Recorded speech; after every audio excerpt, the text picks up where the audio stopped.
이게 뭔 개소리야.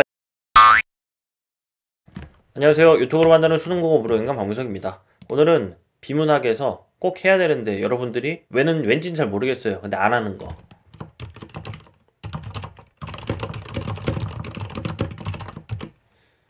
메모예요. 메모하라고 하면 벌써부터 싫어하잖아요. 이유를 잘 모르겠어. 봐봐요. 여러분들 누가 전화를 갑자기 해요. 야, 너 지금 당장 나한테 택배 하나 붙여. 주소는 서울시 강남구 영동대로 20개. 뭐라 해요, 여러분들? 아, 그런 정보를 나에게 주는구나. 오케이, 이해했어. 외웠어. 이러고 그냥 택배 보내요? 아니겠죠? 아, 잠깐. 나 메모 좀. 할 거잖아요. 여러분들 지금 비문학 지문 어떻게 푸는 줄 알아요? 글을 먼저 읽어요. 마치 문제를 안 준 것처럼. 그리고 글 읽기를 완료하죠. 그리고 문제를 풀어요. 마치 지문을 뺏어간 것처럼. 그리고 글을 읽을 땐 마치 문제를 안 준 것처럼 읽기도 하는데 마치 메모하면 혼나는 것처럼 읽어요. 아니, 당연히 우리가 시험을 볼 때 어떤 문제를 풀 때 두 가지가 같이 있을 수밖에 없거든요.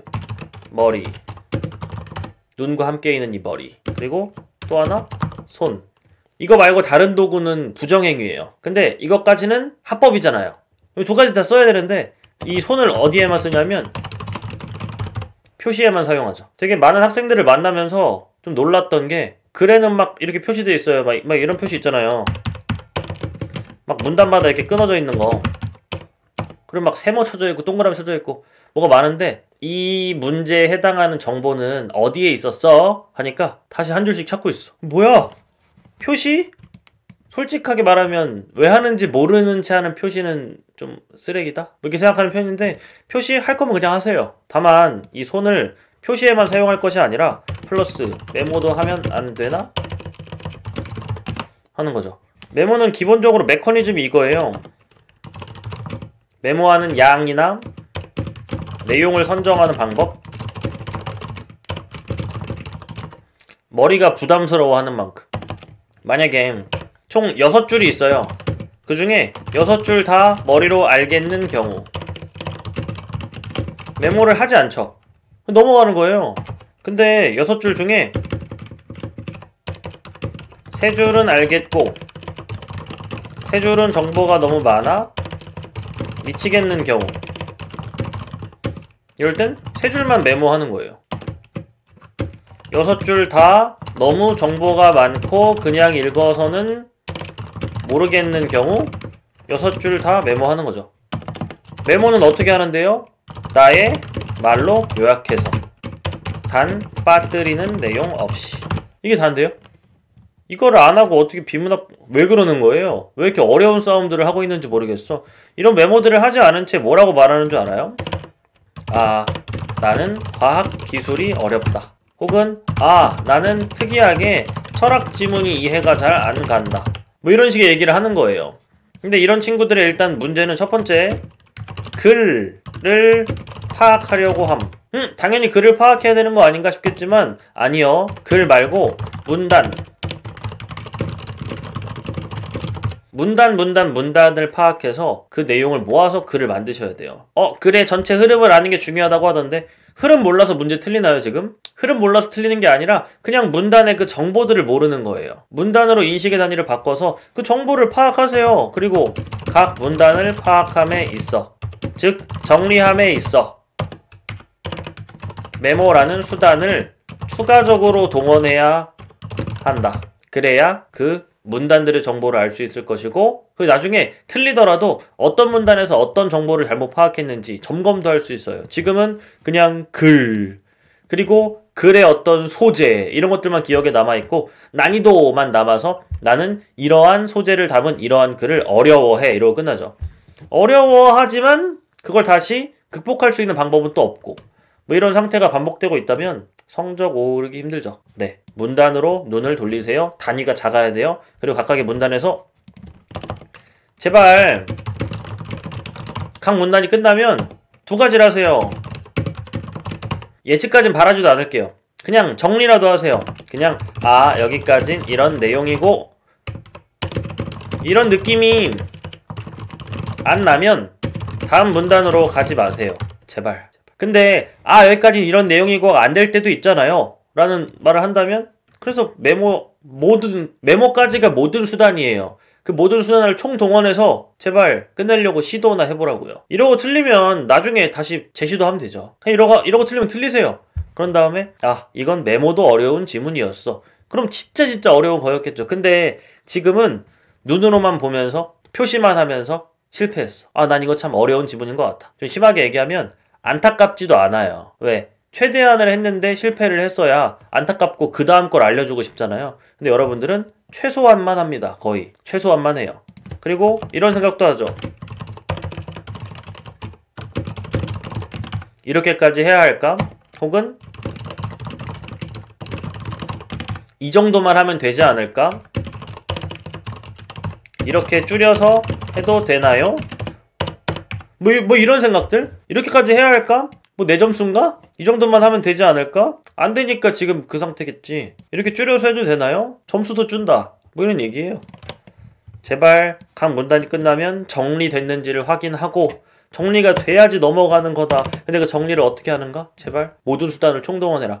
그냥 제가 메모충이라서 메모를 강조하는 게 아니라 당연한 거예요. 모든 수단을 총동원해서 내 점수를 위해 노력해야 하는 것. 당연한 거잖아요. 말만 이렇게 하고 끝내면, 그러니까 메모를 어떻게 하면 좋은지 예시까지 같이 보여드리면서 얘기해 보겠습니다. 구독, 좋아요. 자, 오늘은 좀 귀찮게 파일이 두 가지 형태로 올라갈 거예요. 이건 그냥 지문만 띡띡띡 잘라놨어요. 편집도 별로 안 했고 로고도 안 박았잖아요. 별로 성의 있게 올렸거든요. 이거 가지고 만약에 내가 이 내용을 파악해야 한다면 난 보통 어떻게 하고 있었나 생각해 보세요. 네. 해보세요. 그리고 만약에 제가 앞에서 한 말을 받아들여서 그래 나도 한번 메모 한번 해볼까 싶다면 메모를 알아서 해보세요. 많아요. 좀 뒤로 가면 또 이렇게 내용이 좀 많아지고요. 그 다음에 이건 되게 어렵다고 했던 그 문제의 19학년도 수능인가? 그 되게 막 논란이 됐던 그 지문 있잖아요. 그 수능 지문이에요. 다 평가원 지문입니다. 이거 되게 어렵던데요. 이것도 메모한다면 어떻게 할지를 한번 해보세요. 그런 다음에 제가 메모를 손수 다 해서 다음 파일을 올려놨어요. 그 파일이 바로 이건데, 메모를 일단 여기까지 보시고 해보고 그 뒤에 내용을 보세요. 아니면 영상 끄고 그냥 여기까지만 보고 뒤에 있는 그 예시 파일만 그냥 뚫어져라 계속 봐도 됩니다. 근데 쓴 사람이 저니까 간단한 설명을 해드릴게요. 메모를 할 때 아까 기준은 머리가 부담스러워하는 만큼 해라. 근데 어디까지가 머리가 감당하고 어디부터 부담스러워할지 몰라서 일단 조금 더 오버해서 좀 최대한으로 해봤어요.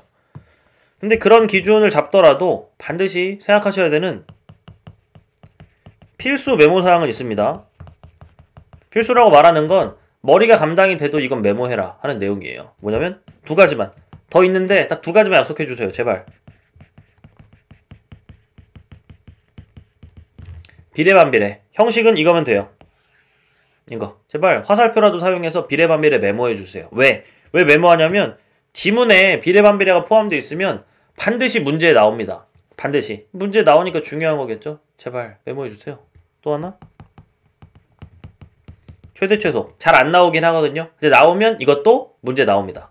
어떨 때 가장 크다, 뒤에 보면 최소값을 갖는다, 최대값을 갖는다, 이런 내용도 있는데, 제일 대표적인 건 막 프리즘, 거기서 굴절률이 제일 크면 무슨 색이 되고 이런 거 있잖아요. 나온다니까요. 굴절률이 제일 작으면 무슨 색 되고 이런 거. 혹은 파장의 길이가 가장 크면 뭐가 되고 이런 거 있잖아요. 나온다니까 진짜로.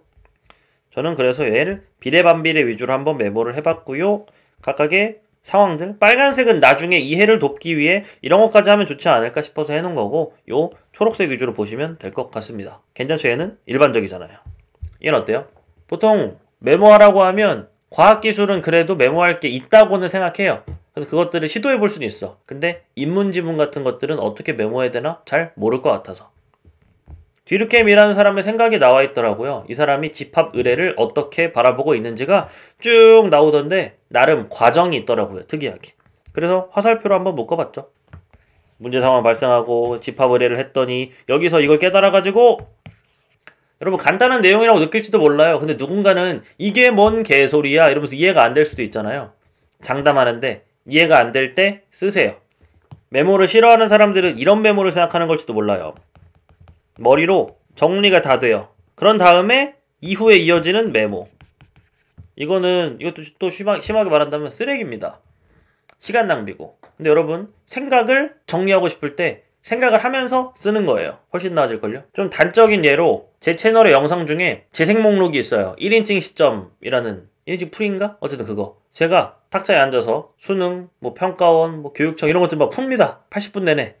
80분 안 걸리는 영상도 많고. 엄청 써요. 좀 왜 쓸까요? 솔직히 말할까요? 집중이 잘 안 돼요. 근데 또 다 맞아야 되고. 뭐 이런 긴장 속에 보다 보니까 집중이 잘 안 돼요. 근데 쓰니까 생각은 또 전개가 되면서 집중된 상태까지 또 갈 수 있어요. 그리고 붕 뜨는 느낌도 없고 다 생각을 빠르게 진행할 수 있던데요. 엄청 쓰는데 시간 안 부족해요. 그거 보시면 될 것 같아요. 그거 보면 메모하면 시간 부족하지 않아? 이런 얘기 못 할 거예요. 어쨌든 그랬고 이 문단에 봤더니 새로운 무언가가 있더라고요. 창출까지 하더라. 그래서 그냥 앞문단에서 말하지 않은 내용만 추가적으로 써놓은 것 뿐이에요. 그 다음 파슨스와 스멜에서 언제나 그 다음 학자가 나오면 이전 학자와의 관계가 중요하죠. 봤더니 똑같은데 그냥 말만 바꿨대요. 그래서 저도 말 바꾸기를 한번 써본 거죠. 앞에서 말한 이것들에 대응되는 거구나. 이게 왜 될까요? 앞에서 되게 빡세게 기준을 잡아놨기 때문에 이후에 나오는 것들은 이것과 어떤 관계인지로 정보의 양을 줄이면서 다음을 읽어나갈 수 있어요. 이렇게 하는 거예요. 아우, 쉽지 않죠? 필수라고 생각했던 거? 요 정도? 이건 생각하면서 메모한다 엔 어울리지 않을 수도 있어요. 바로바로 메모하기 시작하면 메모량이 너무 늘어나니까. 단 하나의 문단이 끝나면 그 문단에 있었던 내용의 관계를 생각하면서 메모하세요. 표라는 건 굉장히 좋은 도구입니다. 저도 뭐 표를 막 자주 사용하는 편은 아니지만 여기선 이 두 학자랑 이 코페르니쿠스라는 사람이 편가르기가 좀 빡세게 되는 것 같은데 그리고 느낌도 너무 다르잖아. 그 느낌에 따라 표를 만들어서 한번 분류해본 거예요. 뭐 그랬고 그 다음 여기서 기준이 빡세니까 이 브라에랑 케플러를 보면서 어떤 생각했냐면 그래서 너네 누구 편? 앞에서 해야 될 일들을 하니까 우리는 이런 정보를 파악하면서도 이런 생각을 해요. 계속 이 정도의 정보가 나온다면 너무 힘들겠다. 그러면 당연히 생각은 힘들어도 계속해야지가 돼야 되는데 힘들겠다 싶으니까 앞에서도 그 힘든 시도를 안 해요. 근데 진실은 뭔지 아세요? 앞에서 그 힘든 시도를 하면 뒤에서는 그만큼 요구 안 합니다. 앞에서 한 게 있으면 뒤에는 쉬워진다고요. 근데 우린 계속 힘들까봐 앞에서 힘든 것도 안 해요. 참 웃긴 일이죠. 브라이는 전 중립이라고 판단했어요. 그냥 그런 다음에 자세한 내용 있길래 써놨죠. 케플러는 중립이 아니에요. 플라톤 편이에요. 인정을 처음으로 했다. 그냥 써놨어요. 드디어 무너짐? 유치하죠. 근데 이렇게 하니까 집중도 잘 되고 내용도 잘 들어오더라고요. 그 다음 엄청 중요한 거 뉴턴. 여기는 사실 A라고 묶여 있었어요. A인가 가인가 어쨌든 묶여 있었는데 아무리 봐도 뉴턴의 내용을 쭉 읽으면서 보려고 해도 앞에 있던 애들은 서로 관계성이 엄청난데 뉴턴은 혼자 딴 얘기하는 것 같더라고요. 그리고 혼자 되게 새로운 내용 가지고 정보의 양만 되게 많아. 조절하는 거예요. 아까 지문을 주고 문제를 안 준 상태처럼 읽는다고 했죠. 그리고 문제를 풀 땐 지문을 뺏어간 것처럼 푼다고 했잖아요. 근데 사실은 아니잖아요. 그래서 이런 거 해놔요. 이따가 문제 풀다 돌아올 나에게 편지를 써놓는 거죠. 처리를 이렇게 하는 거예요. 어려운 내용 더럽게 많네. 묶어놓고 끝내세요. 왜? 앞에 있는 게 관계성이 엄청나다면 그 엄청난 관계성들 가지고 이제 문제를 푸세요.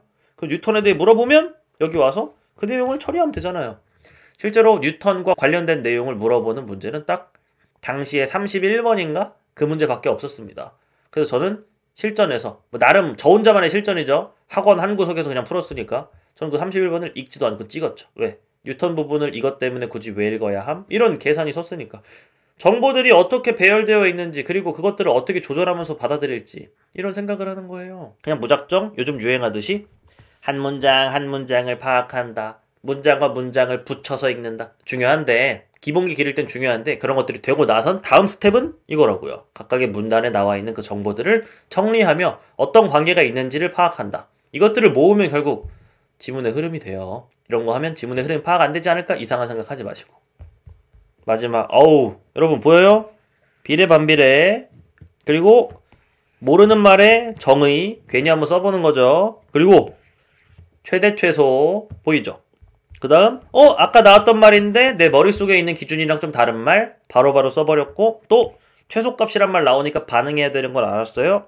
그리고 이해를 하기 위해 혼잣말을 할 수가 없으니까 그걸 말하듯이 쓰는 거죠. 그러다가 엔트로피 부호화는 뭔데? 나중에 추론적인 문제까지도 대비할 수 있는 혼자 하는 생각들. 그 다음 비례반비례 한 번 더 나오길래 또 썼다. 이런 거예요. 이 쓴 게임 일단 여기까지의 정보가 정말 많은데 처리되는 느낌이 갑자기 들 거고요. 그리고 실제로 문제로 물어봤을 때 얘네들이 뭐가 되냐면 지문으로 돌아가는 통로가 될 거예요. 무작정 이 지문으로 갑자기 돌아가서 뛰어들어서 무언가를 파악한다? 꿈같은 일이고요. 얘가 있어야 맞아 이런 내용이었어 이러고 돌아갈 수 있어요. 어차피 돌아가야 되잖아요.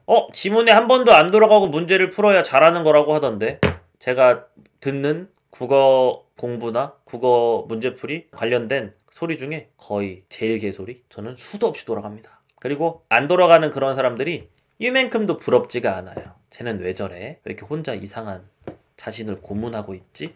정말 웃기는 애들이다. 뭐 이런 생각이 들어요. 솔직한 얘기로는. 어쨌든 간에 메모를 해라. 그리고 그냥 메모해라 라고 말하면 너무 무책임하니까 예시는 이렇다 해서 가져온 내용이고요. 요거 바탕으로 한번 연습해서 다른 지문에도 비슷하게 요런 결 그리고 꼭 지켜야 되는 이런 필수 메모사항에 대한 인지 이런 것만 있으면 되거든요. 그 이후에는 자유롭게 하세요. 기준은 아까 말했죠? 머리가 감당하지 못하는 걸 손이 도와주는 느낌으로 메모해라. 표시는 어차피 하고 있는 거면 그냥 해라. 하지만 표시가 많은 것들을 도와주지 않는다는 건 스스로도 알고 있을 것이다. 이 정도? 더 강조해봤자 할 사람 하고 안 할 사람 안 하니까요. 근데 확실하게 말합니다. 하는 사람은 후회할 일은 없을 거고요. 안 하는 사람이 했어야 됐나? 후회할 일은 분명히 굉장히 확률 높게 있을 겁니다. 여기까지 해볼게요. 색다른 공간에서 한번 찍어봤는데 마무리하겠습니다. 안녕.